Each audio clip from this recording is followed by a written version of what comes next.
Hello दोस्तों, welcome to my YouTube channel cars के exam home. देखिए, जैसे कि आप सभी को पता है कि जो हमारा एसएससी सीजीएल का नोटिफिकेशन है वो अगले महीना मतलब जून के महीने में रिलीज़ होने वाला है।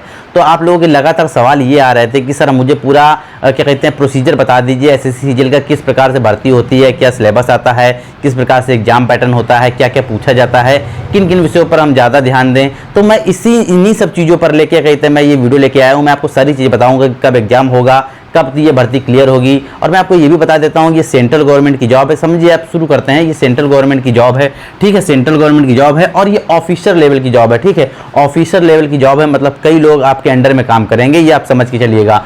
सैलरी बहुत अच्छी खासी है। अगर आप किसी भी पोस्ट पर सेलेक्ट होते हैं तो मिनिमम सैलरी जो है आपकी 55,000 प्लस ही रहती है, ठीक है। ऑल इंडिया वैकेंसी है, मतलब आपको मतलब ये नहीं कन्फर्म रहता है, बस इसमें ये नहीं कन्फर्म रहता है कि आपकी जो पोस्टिंग होगी वो कहाँ पर होगी। हो सकता है आपकी पोस्टिंग किसी दूसरे राज्य में हो जाए, हो सकता है अगर आप उत्तर भारत के तो दक्षिण भारत में पोस्टिंग हो जाए, दक्षिण भारत के तो उत्तर भारत में हो जाए, या उत्तर पूर्वी में हो जाए, या पश्चिम भारत में हो जाए।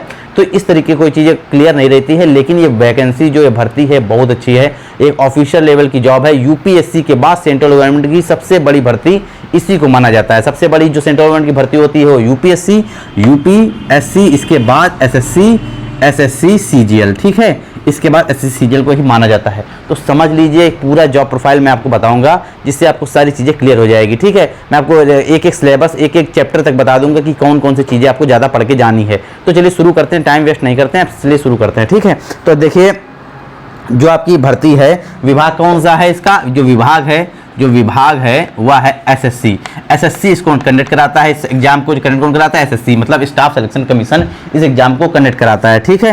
पोस्ट इस बार कितनी आनी है? पोस्ट इस बार आनी है जो जून में आएगी, लगभग 7500 प्लस पोस्टें आएंगी, 7500 प्लस पोस्टें आएंगी। इसके बाद इसको महिला और पुरुष दोनों इस फॉर्म को भर सकते हैं, ठीक है। कोई ऐसा नहीं है कि सिर्फ क्या कहते हैं मेल के लिए वैकेंसी है, ऐसा कुछ नहीं है। जितना फीमेल के लिए वैकेंसी उतनी मेल के लिए, जितनी मेल के लिए उतनी ही फीमेल के लिए वैकेंसी है। अच्छा, दूसरी चीज़ क्या है इसमें? देखिए, फीस कितनी है। देखो, फीस की बात कर लेते हैं। एग्जाम जो फीस होगी आपकी, वह आपकी जो एग्ज़ाम फीस है वो जनरल, ईडब्ल्यूएस, ओबीसी इन कैटेगरी के लिए 100 रुपये फीस है। बाकी एससी हो, एसटी हो या किसी भी कैटेगरी की, all category female, 0 rupees fees है, ठीक है, 0 रुपीज़ फीस है, ठीक है। ये इसमें 100 रुपये है। मेल के लिए जनरल, ओबीसी और क्या कहते हैं ईडब्ल्यूएस कैटेगरी की जो मेल के लिए, उनके लिए 100 रुपये फीस है। बाकी एससी, एसटी और महिलाओं के लिए, मतलब महिला चाहे किसी भी कैटेगरी को, चाहे जनरल कैटेगरी की हो, चाहे ओबीसी की हो, चाहे ईडब्ल्यूएस में हो, सबके लिए फ्री है, 0 रुपीज़ फीस है। इसके बाद क्या है भैया? इसके बाद क्या कहते हैं आपका इसमें मांगा क्या गया है? इसमें जो आपको मांगते हैं, जो एलिजिबिलिटी मांगते हैं वो ग्रेजुएशन मांगते हैं। क्वालिफिकेशन क्या है? क्वालिफिकेशन क्या मांगी गई है? इसमें आप ग्रेजुएट होने चाहिए, ठीक है, ग्रेजुएट आप होने चाहिए। ग्रेजुएट किस चीज़ में होने चाहिए? आप किसी भी चीज़ में ग्रेजुएट हो, मतलब आपने बीए करा हो, बीएससी किया हो, बीकॉम किया हो, बीबीए किया हो, बीटेक किया हो, उससे कोई फर्क नहीं पड़ता। आप बस ग्रेजुएट होने चाहिए, आपकी मार्कशीट में पास लिखा होना चाहिए, आपके पास डिग्री होनी चाहिए। ये भी फर्क नहीं पड़ता है कि आपके कितने परसेंटेज हैं, कितने परसेंटेज नहीं है। अगर आपके मिनिमम 35% भी नंबर है ना, तो भी आप इस फॉर्म को अप्लाई कर सकते हैं, कोई प्रॉब्लम नहीं है। किसी भी कैटेगरी के लिए कोई मतलब परसेंटेज का क्राइटेरिया नहीं रखा गया है क्वालिफिकेशन में, ठीक है ना। ग्रेजुएशन बस आपके पास होना चाहिए, बाकी कोई प्रॉब्लम नहीं है। इसके आगे चलते हैं। इसके बाद क्या है? अब अप्लाई डेट, कब से इस फॉर्म को अप्लाई कर सकते हैं? कब से अप्लाई कर सकते हैं? अप्लाई डेट क्या है इस फॉर्म की? अप्लाई डेट जो है, अप्लाई डेट क्या है इस फॉर्म की? जो अप्लाई डेट है वह 11 जून 2024 से लेकर इसको 10 जुलाई 2024 तक इस फॉर्म को अप्लाई आप कर सकते हैं, ठीक है ना। इतना आपको टाइम मिलेगा अप्लाई करने के लिए। अब इतनी चीज़ तो आप समझ गए होंगे। अब क्या कहते हैं, ये आपको 1 महीना मिलेगा लगभग अप्लाई करने के लिए, अगले महीने उस समय शुरू हो जाएगा। अब आगे बात करते हैं सिलेक्शन प्रोसेस की। सिलेक्शन प्रोसेस में किस प्रकार से आपका एग्जाम कंडक्ट कराया जाएगा, एग्जाम लिया जाएगा, ठीक है। अब चलिए सिलेक्शन प्रोसेस की बात करते हैं। यहाँ लिख लेते हैं सिलेक्शन प्रोसेस। अब इसमें क्या पूछा जाएगा? देखिए, सबसे पहले जब आप एग्जाम देने जाएंगे तो सबसे पहले आपका पहला एग्जाम जो होगा वो टीयर 1 होगा, टीयर 1 टीयर 1 होगा। इसके बाद टीयर 2 होगा। इसके बाद क्या कहते हैं आपका स्किल टेस्ट होगा। कुछ पोस्टों के लिए स्किल टेस्ट होगा, या मैं नहीं लिखता हूँ स्किल टेस्ट क्योंकि कुछ पोस्टों के लिए होता है, मैं बताऊंगा, सारी चीज़ें क्लियर करूंगा जिससे आपको समझ में आएगा, ठीक है। इसके बाद आपका डीवी होगा। इसके बाद आप क्या कहते हैं, आपका पुलिस वेरिफिकेशन होगा, पीवी होगा, फिर ज्वाइनिंग हो जाएगी आपकी, इतना ही होता है। देखिए जो मैंने स्किल टेस्ट में नहीं लिखा है वो मैंने इसलिए नहीं लिखा है क्योंकि स्किल टेस्ट सबके लिए कंपलसरी है और स्किल टेस्ट जो है वो टीयर 2 में साथ में ही लिया जाता है, टीयर 2 में साथ में ही लिया जाता है, किसी अन्य दिन नहीं लिया जाता है। इसीलिए मैंने टीयर 2 को लिख के बाद सीधा डीवी लिखा है, क्योंकि स्किल टेस्ट जो होगा मैं आपको पूरा बताऊंगा किस प्रकार से होता है। और टीयर 2 जब आप रिटन एग्जाम देने जाएंगे मेंस का, उसी में आपका लिया जाएगा, मेंस मतलब टीयर 2, ठीक है। अच्छा, इसके बाद क्या है भैया, अब आगे बढ़ते हैं। देखिए जो टीयर 1 में, अब आप ये सोच रहे होंगे टीयर 1 में पूछा क्या जाता है, टीयर 1 में कौन कौन से क्वेश्चन पूछे जाते हैं, इस चीज़ को समझिए। तो टीयर 1 में क्या क्या पूछा जाता है समझिएगा। टीयर 1 में क्या क्या पूछा जाता है, रीजनिंग पूछी जाती है आपसे, रीजनिंग पूछी जाती है, मैथ पूछी जाती है। मैथ को मतलब जो क्वांटिटेटिव एप्टीट्यूड जिसको बोलते हैं, एक तो कहते हैं सरकारी नौकरी की तैयारी की भाषा में मैथ को बोलते हैं क्वांटिटेटिव एप्टीट्यूड। इस चीज़ को याद रख लीजिएगा, मैंने मैथ लिख दिया है आपको समझने के लिए, ठीक है। इसके बाद आपकी जीके जीएस हो गई, जीके जीएस, ठीक है, जीएस हो गई। इसके बाद आपकी इंग्लिश हो गई। ये 4 सब्जेक्ट आपके पूछे जाते हैं। कितने क्वेश्चन पूछे जाते हैं ये भी समझिएगा। कितने क्वेश्चन पूछे जाते हैं, देखिए 25 क्वेश्चन सबसे पूछे जाएंगे, 25 इससे 25 इससे 25 इससे क्वेश्चन पूछे जाएंगे और 25 इससे क्वेश्चन पूछे जाएंगे, ठीक है ना। अब एक क्वेश्चन जो होता है आपका 2 नंबर, 100 क्वेश्चन हो गए, टोटल 100 क्वेश्चन हो गए। अब एक क्वेश्चन होता है भैया आपका 2 नंबर का, 2 नंबर का आपका एक क्वेश्चन होता है, यानी आपकी जो सब तो सॉरी ये जो एक क्वेश्चन जो होता है 2 नंबर का आपका होता है, ठीक है। ये क्वेश्चन 2 नंबर का होता है, मतलब 50 नंबर की आपकी रीजनिंग हो गई, 50 नंबर की आपकी मैथ हो गई यानी क्वांटिटेटिव एप्टीट्यूड, 50 नंबर की आपकी जीके जीएस हो गई और 50 नंबर की आपकी इंग्लिश हो गई, ठीक है। तो टोटल मैक्सिमम मार्क कितना हो गया आपके एग्जाम का, 200 नंबर का आपका परीक्षा लिया जाता है, 200 नंबर का आपकी परीक्षा कंडक्ट कराई जाती है। ये टीयर 1 की मैं सिर्फ बात कर रहा हूँ, ठीक है। 200 नंबर में आप क्या कहते हैं, आपकी माइनस मार्किंग भी होती होगी, तो नेगेटिव मार्किंग कितने की होती है ये भी समझिए। जो आपकी नेगेटिव मार्किंग होती है, नेगेटिव मार्किंग समझिएगा, नेगेटिव मार्किंग कितने की होती है, तो 0.50 की होती है। मतलब एक क्वेश्चन 2 नंबर का है, एक क्वेश्चन अगर आप सही करते हैं तो आपको 2 नंबर मिलते हैं, एक क्वेश्चन अगर आप सही करते हैं तो आपको 2 नंबर मिलते हैं। लेकिन वहीं अगर आपने क्वेश्चन गलत कर दिया तो आपका आधा नंबर काट लिया जाएगा, ठीक है ना। एक क्वेश्चन सही करने पर आपको 2 नंबर मिलेंगे और एक क्वेश्चन गलत करने पर आपका आधा नंबर काट लिया जाएगा सही वाले क्वेश्चन का, इसलिए आपकी 0.50 की माइनस मार्किंग है, ठीक है। एक क्वेश्चन सही करने पर 2 नंबर मिलेंगे, एक क्वेश्चन गलत करने पर 0.50 नंबर, मतलब आधा नंबर जो है आपका काट लिया जाएगा, 0.50 नंबर आपका काट लिया जाएगा, ठीक है। तो ये होता है आपका, देखिए टीयर 1। इसमें कम से कम अगर आपको ये क्वालिफाइंग नेचर का होता है, फाइनल मेरिट से इसका कोई मतलब नहीं होता। ये सिर्फ इसलिए लिया जाता है कि आपको टीयर 2 में पहुंचा सके, ठीक है। एक अच्छी खासी मेरिट इसमें बनेगी। 200 नंबर में आप ये समझ के चलिए आपको 140-45 प्लस लाने हैं, तब आप इसमें पास हो पाएंगे, ठीक है। इसके बाद आप टीयर 2 में जाएंगे तो जो फाइनल मेरिट आपकी बनेगी, जिससे आपका सिलेक्शन होगा, वो टीयर 2 से बनेगी। ये सिर्फ क्वालिफाइंग नेचर का होता है टीयर 1, ये सिर्फ आपको टीयर 2 में पहुंचाने के लिए होता है। अगर आप एलिजिबल हो, इसमें अच्छे नंबर लाते हो तो आप टीयर 2 में पहुंच जाओगे, ठीक है। तो आप जो कहते हैं जो मेन मेरिट बनती है वो टीयर 2 से बनती है। तो अब हम लोग समझते हैं कि टीयर 2 में क्या क्या पूछा जाता है, ठीक है। इस चीज को रफ कर लेते हैं। टीयर 2 में क्या क्या पूछा जाता है, टीयर 2 में क्या क्या पूछा जाता है। देखिए टीयर 2 जो हमारा होता है वो 3 सेक्शन में विभाजित है, सेक्शन 1, सेक्शन 2 और सेक्शन 3, ये 3 सेक्शन में विभाजित है। पहले सेक्शन में क्या क्या पूछा जाएगा समझिएगा इस चीज को। पहले सेक्शन में आपसे रीजनिंग और मैथ पूछी जाएगी। पहले सेक्शन में आपको रीजनिंग, REASON इतना लिख देता हूं अब क्योंकि आगे जगह नहीं बचेगी। इसको मैं रफ कर दूं ज़्यादा अच्छा है, क्योंकि आगे समझाने में दिक्कत हो रही है बार बार, ठीक है। अब रीजनिंग पूछी जाएगी, रीजनिंग कितने क्वेश्चन आएंगे, रीजनिंग के 30 क्वेश्चन आएंगे, रीजनिंग के 30 क्वेश्चन आएंगे और मैथ के भी 30 क्वेश्चन आएंगे। ये सेक्शन 1 का हो गया, मैथ के भी 30 क्वेश्चन आएंगे। एक क्वेश्चन कितने नंबर का होगा, तो टोटल कितने क्वेश्चन हो गए, 30 और 30 60 क्वेश्चन हो गए। एक क्वेश्चन कितने नंबर का होगा, 3 नंबर का होगा। मतलब रीजनिंग का भी एक क्वेश्चन 3 नंबर का है और मैथ का भी एक क्वेश्चन 3 नंबर का है। तो यानी ये हो गया, रीजनिंग हो गई 90 नंबर की और मैथ भी हो गया आपकी 90 नंबर की, ठीक है। ये कितने नंबर का हो गया आपका सेक्शन 1, ये होगा आपका 180 नंबर का हो गया सेक्शन 1। इसको सॉल्व करने के लिए, इसको हल करने के लिए कितना समय मिलेगा, इसको हल करने के लिए 1 घंटा मिलेगा। आपको कितना समय मिलेगा, 1 घंटा, 1 आवर्स, ठीक है। 1 घंटा मिलेगा इसके लिए, बस 1 घंटे में, 1 घंटे बाद आपका जो मॉनिटर है अपने आप बंद हो जाएगा, सेक्शन 2 खुल जाएगा, ठीक है। तो आपको इतना सॉल्व करने के लिए 1 घंटा ही मिलेगा। अब बात कर लेते हैं सेक्शन 2 की। सेक्शन 2 में क्या क्या पूछा जाता है, एक ही चीज पे ध्यान दीजिएगा, मैं बिल्कुल एक एक बात को क्लियर तरीके से बताऊंगा, आगे एक ही सब्जेक्ट तक समझा दूंगा, मतलब एक एक पॉइंट चैप्टर तक समझा दूंगा क्या क्या आपको पढ़ना है, ठीक है। तो अब सेक्शन 2 में क्या क्या पूछा जाता है, सेक्शन 2 में एक तो आती है इंग्लिश आपकी, एक तो आपकी इंग्लिश पूछी जाती है, इंग्लिश पूछी जाती है। 45 क्वेश्चन होते हैं इंग्लिश के। इसके बाद आपकी जीएस पूछी जाती है, जीएस पूछी जाती है आपके 25 क्वेश्चन होते हैं जीएस के। ये भी हर क्वेश्चन जो होता है भैया 3 नंबर का होता है। हर क्वेश्चन कितने नंबर का होगा? 3 नंबर का होगा। हर क्वेश्चन 3 नंबर का होगा। तो 45 में 3 का गुणा करेंगे तो आ जाएगा 135 नंबर का ये हो गया और 75 नंबर का ये हो गया। ये इसके तो टोटल कितने नंबर का हो गया? 210 नंबर का, 210 नंबर का हो गया। इसको सॉल्व करने के लिए कितना समय मिलता है? इसको सॉल्व करने के लिए मिलता है आपका 1 घंटा। ठीक है, इसको सॉल्व करने के लिए कितना समय मिलता है आपको? 1 घंटा आपको समय मिलता है इस चीज को सॉल्व करने के लिए। मतलब सेक्शन 1 सॉल्व करने के लिए आपको 1 घंटा मिलेगा। अब मान लीजिए आप सॉल्व नहीं कर पाए हैं तो ये मत सोचिएगा कि आप अगले घंटे में इसको सॉल्व कर लेंगे, वो नहीं। 1 घंटे बाद आपका ये वाला सेक्शन अपने आप बंद हो जाएगा। ठीक है, दूसरा शुरू हो जाएगा। जैसे दूसरे का 1 घंटा खत्म होगा, ये वाला सेक्शन अपने आप बंद हो जाएगा। इसके बाद सेक्शन 3 खुल जाएगा। अब सेक्शन 3 में क्या क्या पूछा जाता है समझिएगा। सेक्शन 3 में पूछा जाता है आपका कंप्यूटर। कंप्यूटर कितने क्वेश्चन पूछे जाते हैं समझिए बेटा।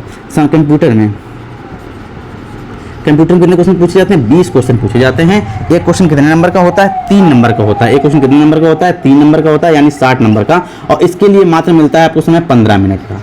ठीक है, 15 मिनट का। पहले इन 2 सेक्शन पर ध्यान दे लीजिए क्योंकि मैड जो आपकी बनेगी इन 2 सेक्शन से बनेगी, सेक्शन 1 से और सेक्शन 2 से। ठीक है, इसके बाद क्या कहते हैं इन मतलब आपको ये जो सेक्शन 1 कितने हो गए? सेक्शन 1 180 नंबर का और सेक्शन 2 जो है 210 नंबर का। ठीक है, तो क्या कहते हैं आपका इसी से आपकी मेरिट बननी है। आप समझिएगा इस चीज को, समझते जाइएगा इस चीज़ को। आप क्या कहते हैं इसके बाद क्या होता है? इसके बाद आपका कंप्यूटर हो गया। 15 मिनट मिलेंगे आपको टाइपिंग करने के लिए, सॉरी 15 मिनट आपको मिलेंगे 20 क्वेश्चन सॉल्व करने के लिए, 60 नंबर के होंगे। और ये जो 15 मिनट का जो आपका कंप्यूटर वाला होगा, ये जो होता है आपका क्वालिफाइंग नेचर का होता है। मतलब आपको इसमें जो फाइनल मेरिट में नंबर नहीं जोड़ते हैं। इसके मेरिट जो नंबर होते हैं वो फाइनल मेरिट में नहीं जुड़ेंगे। लेकिन अगर कंप्यूटर आप पास नहीं कर पाए अच्छे खासे, इसमें आप समझ लीजिए कि 20 में से आपको 10-12 क्वेश्चन आपके सही होने चाहिए, तब आपका मेरिट में नाम लेगा। क्योंकि देखिए इस कंप्यूटर जब आपकी मेरिट आएगी ना, जब आपकी लिस्ट आएगी तो मेरिट के इसके सेक्शन 1 और सेक्शन 2 की जो मेरिट आएगी उसकी अलग आएगी, और जो कंप्यूटर वाली भी मेरिट आएगी कि आपके कंप्यूटर में कितने नंबर सही हैं उसकी अलग आएगी। ठीक है ना, तो आपको जो मेरिट बनेगी सेक्शन 1 और सेक्शन 2 से बनेगी। बाकी सेक्शन 3 आपके कंप्यूटर के लिए हो गया। ठीक है, 60 क्वेश्चन आते हैं आपके। ठीक है, 20 क्वेश्चन आते हैं आपके, 60 नंबर के 15 मिनट मिलते हैं, क्वालिफाइंग नेचर का है। इसके बाद आप समझ लीजिए इसके बाद क्या होता है? सेक्शन 3 में एक चीज़ और होती है। सेक्शन 3 में एक चीज़ और होती है, वो होता है डाटा एंट्री ऑपरेटिंग का काम।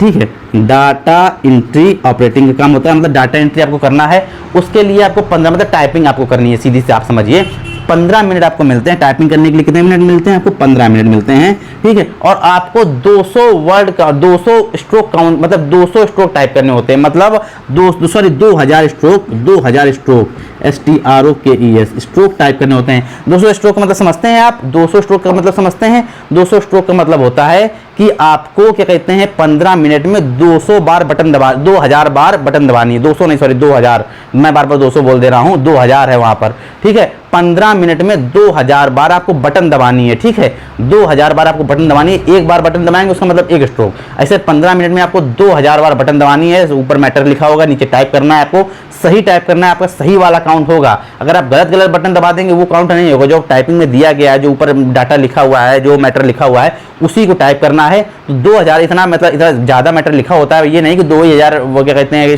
की स्ट्रोक का मैटर लिखा होगा, ऐसा नहीं है, ज़्यादा मैटर लिखा होगा। ठीक है, तो 2000 बाद आप बटन सही दबा देते हैं तो मतलब आप क्वालिफाई हो जाएंगे। और इसका कोई नंबर वगैरह नहीं मिलता है, क्वालिफाइंग नेचर का है। लेकिन अगर आप टाइपिंग नहीं पास कर पाए तो आप पूरे भर्ती से बाहर हो जाएंगे, पूरी भर्ती से आप बाहर हो जाएंगे। ठीक है, तो 2000 की स्ट्रोक आपको दबानी है। ठीक है, 2000 की स्ट्रोक आपको दबानी है 15 मिनट के अंदर। अब समझ गए होंगे ये बात। अब तो अब मैंने आपको क्या क्या बताया फिर से समझिए। जो आपका सेक्शन 1 होता है, देखिए फिर से समझ लीजिए, जो आपका सेक्शन 1 होता है, जो आपका सेक्शन 1 होता है वो होता है 180 नंबर का। जो आपका सेक्शन 2 होता है वो होता है आपका 210 नंबर का। इसी से आपकी मेरिट बनती है, इन्हीं दोनों से आपकी मेरिट बनती है। ये कंप्यूटर आपका क्वालिफाइंग नेचर का है, कंप्यूटर आपका क्वालिफाइंग नेचर का है, लेकिन आपको पास करना जरूरी है। पास नहीं हुए तो बाहर हो जाएंगे भर्ती से। ठीक है, DT जो आपको डाटा एंट्री काम देंगे, जो आपको टाइप करने के लिए देंगे, टाइपिंग आपकी जो होगी वो 15 मिनट की होगी। आपको 2000 स्ट्रोक टाइप करने हैं। तो अगर आप 2000 स्ट्रोक सही टाइप नहीं कर पाए तो भी आप भर्ती से बाहर हो जाएंगे। लेकिन ये क्वालिफाइंग नेचर का है, इसका मेरिट से कोई मतलब नहीं है। ठीक है, मेरिट आपकी इन्हीं दोनों से बनेगी। अब क्या कहते हैं, अब एक चीज समझ लीजिए। अब इस चीज को समझ में आ गई होगी। आप समझते जाइए क्या कहते हैं कि आपका सिलेबस क्या क्या होगा। ये चीज़ आपको समझ में आ गई। अब आप ये पूछ रहे होंगे कि सर सिलेबस क्या क्या होगा, मैथ का, रीजनिंग का, कंप्यूटर का, जीके जीएस का, इंग्लिश का। तो देखिए जो सिलेबस होता है आपका, चाहे प्री का हो चाहे मेंस का हो, मतलब टियर 1 का हो चाहे टियर 2 का हो, दोनों जो सिलेबस होते हैं वो सेम होते हैं, दोनों में कोई अंतर नहीं होता है। तो मैं आपको एक एक करके आपकी स्क्रीन पर आता जा रहा होगा, आप देखते जाइए, आपको क्लियर होता समझ में आता जाएगा।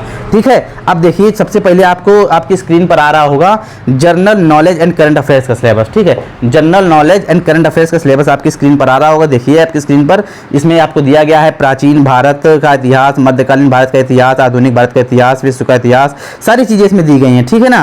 ठीक है, भारत का भूगोल, अर्थशास्त्र, भौतिक विज्ञान, रसायन विज्ञान, जीव विज्ञान, कंप्यूटर तथा सूचना प्रौद्योगिकी, आविष्कार एवं आविष्कारक, विज्ञान एवं प्रौद्योगिकी, पुरस्कार एवं सम्मान, पुस्तक एवं लेखक, महत्वपूर्ण दर्शक, वर्ष एवं दिवस, संयुक्त राष्ट्र संघ एवं अंतर्राष्ट्रीय एवं राष्ट्रीय संस्थान, खेलकूद, अंतर्राष्ट्रीय घटनाएं, विविध वगैरह, यही सब आपसे पूछा जाएगा। ठीक है, भूगोल भी है, राज्य व्यवस्था भी है, इतिहास भी, सब कुछ है। मतलब आपका जीएस का जो आपको लूसेंट वाली बुक में जितनी चीज़ें होती हैं लगभग सब हैं, लेकिन आपको ब्रॉड तरीके से पढ़ना है, लूसेंट के ही भरोसे आपको नहीं बैठना है। ठीक है ना। इसके बाद क्या कहते हैं, आपकी स्क्रीन पर देखिए आ रहा होगा क्वांटिटी एप्टीट्यूड यानी मैथ का सिलेबस। ठीक है, मैथ के सिलेबस में क्या क्या आएगा समझ लीजिए। संख्या पद्धति, लासा मासा मतलब लघुत्तम समावर्तक और मात्रम समावर्तक। इसके बाद सरलीकरण, घातांक, घातांक एवं करणीय, औसत, अनुपात एवं समानुपात, मिश्रण, प्रतिशतता, लाभ हानि, बट्टा, साधारण ब्याज, चक्रवर्ती ब्याज, समय, कार्य, समय, दूरी, नल और टंकी मतलब नल और हॉर्स जिसको बोलते हैं, समय और दूरी, नौका, धारा, अनुक्रम एवं चीनी, त्रिकोणमिति मतलब टेक्नोमेट्री। ठीक है, इसके बाद क्या कहते हैं सांख्यिकी, ज्यामिति, 2D और 3D दोनों वाली, मतलब ज्यामिति मतलब मेंसुरेशन, 2D 3D दोनों वाला। ठीक है, इसका मतलब होता है बीजगणित और इसके बाद होता है रेखा गणित, ये सब आपका आएगा। इसके बाद आपका इंग्लिश में क्या क्या आएगा समझ लीजिए। आपके पास किसी पर अब इंग्लिश का सिलेबस आ गया होगा। ठीक है, इंग्लिश में spot the error, fill in the blanks, antonym, synonym, item phrase, spelling, detecting misspelled words, improvement of sentence, one word substitution, conversation into मतलब कन्वर्सेशन इनटू डायरेक्ट इनडायरेक्ट मतलब डायरेक्ट इनडायरेक्ट आपका आएगा, active passive आपका आएगा। ठीक है, shuffling the sentence in the passage, cloze passage, shuffling the sentence part और comprehension passage, मतलब आपका पैसेज लिखा होगा उसमें नीचे 5 क्वेश्चन होंगे, वो वाला आपका सेक्शन आएगा। ठीक है ना। इसके बाद भैया आपका रीजनिंग रह गया है। रीजनिंग देख लीजिए। रीजनिंग में वही एनालॉजी टेस्ट, क्लासिफिकेशन सीरीज, मतलब आपको सबको समझ में तो आ ही गया होगा। Coding, decoding, direction test, blood relation, ranking test, sitting arrangement, mathematical operation, find the missing letters, logical venn diagram, syllogism, calendar, clock, dice, figure counting, data, sufficiency और इनइक्वालिटीज, ये सब आएगा। कथन निष्कर्ष वगैरह भी आपका आएगा। इसके बाद क्या कहते हैं, अब आपका कंप्यूटर वाला समझ लीजिए। कंप्यूटर के जो 15-20 क्वेश्चन आते हैं 15 मिनट जिसको मिलते हैं, तो ये तो देखो क्वालिफाइंग नेचर का है, लेकिन ये इंपॉर्टेंट है, समझ के चलिएगा इस चीज़ को। ठीक है, आप क्या कहते हैं इसमें बेसिक कंप्यूटर आएगा। बेसिक कंप्यूटर में जो भी आपको लिखा हुआ है, organization of computer, central processing unit, input output वगैरह ये सब पूछा जाएगा इसमें। ठीक है, इनपुट आउटपुट क्या होता है, इनपुट डिवाइस कौन सी होती है, आउटपुट डिवाइस कौन सी होती हैं। ठीक है, विंडो एक्सप्लोरर क्या होता है, कीबोर्ड क्या होता है, कीबोर्ड से क्या क्या काम होते हैं। इसके बाद सॉफ्टवेयर में कौन सी विंडो ऑपरेटिंग सिस्टम क्या होता है, MS ऑफिस क्या होता है, MS वर्ड से, एक्सेल से क्वेश्चन वगैरह पूछेगा, वर्ड से, एक्सेल से। इसके बाद क्या कहते हैं वर्किंग विद द इंटरनेट वगैरह, ईमेल कैसे भेजा जाता है, वगैरह, इसे ब्राउजिंग कैसे सर्च की जाती है, डाउनलोडिंग, अपलोडिंग, ये सब पूछेगा आपसे। इसके बाद बेसिक ऑफ नेटवर्किंग पूछेगा, cyber security include networking devices and protocols, network and information security, threats, hacking, virus, worms. ठीक है, ये सब पूछेगा, प्रिवेंसिंग मेजर्स आपसे पूछेगा। इसके बाद क्या कहते हैं, तो देखिए मैंने आपको लगभग सारे सब्जेक्ट का बता दिया है, आपको समझ में आ गई होंगी चीज़ें, बिल्कुल क्लियर तरीके से मैं आपको बताया है। मेरिट आपकी मेंस से बनेगी। देखिए पहला प्री जो होता है मतलब टियर 1 होता है, वो भी आपको क्वालिफाइंग नेचर का होगा।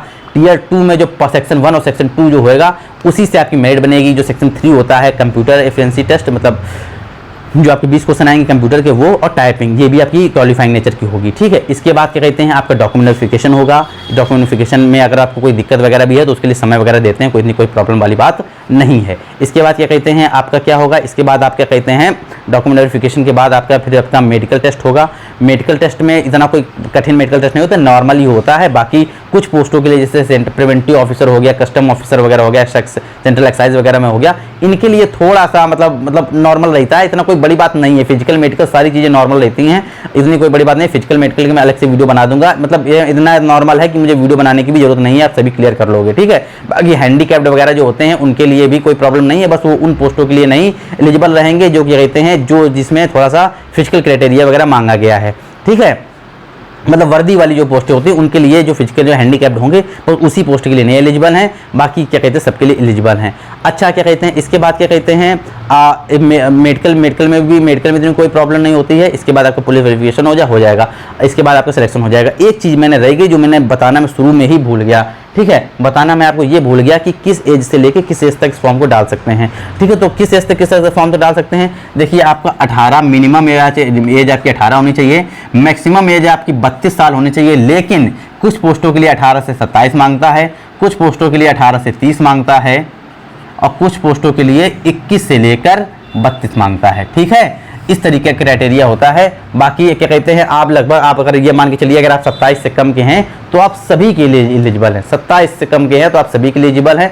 बाकी कुछ जो छोटी पोस्टें होती हैं मतलब ग्रुप सी लेवल की जो पोस्टें होती हैं उनके लिए 27 साल मांगा जाता है। जो बड़ी ऑफिसर टाइप जो पोस्टें होती हैं ऑफिशियल लेवल की जो पोस्टें होती हैं उनके लिए 27 से ऊपर ही मांगते हैं, 27 से ऊपर आपकी एज होनी चाहिए। मतलब आप बन तो उससे 27 से कम में भी सकते हैं, लेकिन जो मतलब जो वैसी पोस्टें होती हैं जैसे income tax inspector, excise inspector, इन सभी के लिए जो इंस्पेक्टर एसओ की जो पोस्टें होती हैं, बड़ी बड़ी पोस्टें जो होती हैं, इन सभी के लिए 18 से 30 साल मांगी गई है, ठीक है। कुछ जो कैग वगैरह की पोस्टें होती हैं, कैग वगैरह की जो पोस्टें होती हैं, सीजीए वगैरह की, सीएजी वगैरह की, उसके लिए 18 से 32 मांगी गई है। बाकी कोई प्रॉब्लम नहीं है, आप सभी में एलिजिबल रहेंगे अगर आप 18 से ऊपर के हैं और क्या कहते हैं तो सभी के लिए आप एलिजिबल है, ठीक है। 32 से ऊपर नहीं होने चाहिए। अगर और छूट भी मिलती है अगर आप क्या कहते हैं ओबीसी कैटेगरी के हैं, ओबीसी कैटेगरी के हैं तो आप 18 से 30 साल, इन जो 27 साल तक पोस्ट है उसके लिए 18 से 30 साल तक डाल सकते हैं ओबीसी वाले। SC/ST वाले उस पोस्ट के लिए 18 से 32 साल तक एलिजिबल हैं, ठीक है। जो 18 से 30 तक की पोस्ट है उसके लिए ओबीसी वाले जो हैं वो 33 साल तक एलिजिबल हैं, SC/ST वाले 35 साल तक एलिजिबल हैं। जो 32 साल तक की पोस्ट है उसके लिए ओबीसी वाले जो हैं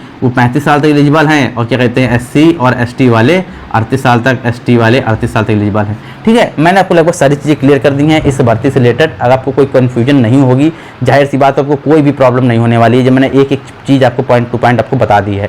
फिर भी अगर आपको कोई कन्फ्यूजन हो तो कमेंट में लिख दीजिएगा, मैं कमेंट में उसका आंसर जरूर दूंगा। मैं हर कमेंट का आंसर देता हूँ। अगर मुझे लगेगा कि आपका कमेंट इतना इंपॉर्टेंट है कि उसके लिए अलग से वीडियो बनाना चाहिए मुझे, तो मैं उसके लिए अलग से वीडियो बना दूंगा, ठीक है। आपको इन्फॉर्मेशन कैसी लगी, अच्छी लगी हो, समझ में आपको वीडियो आया हो, क्योंकि अगले महीने भर्ती आने वाली है, आप तैयार रहिएगा। आपको वीडियो अच्छा लगा हो, समझ में आया हो तो वीडियो को जरूर लाइक कीजिएगा। चैनल को सब्सक्राइब नहीं किया आप ये सब्सक्राइब भी जरूर कर लीजिएगा ताकि सरकारी नौकरी से जुड़ी जितनी भी इंपॉर्टेंट अपडेट हैं वो समय समय पर आपको मिलती रहें।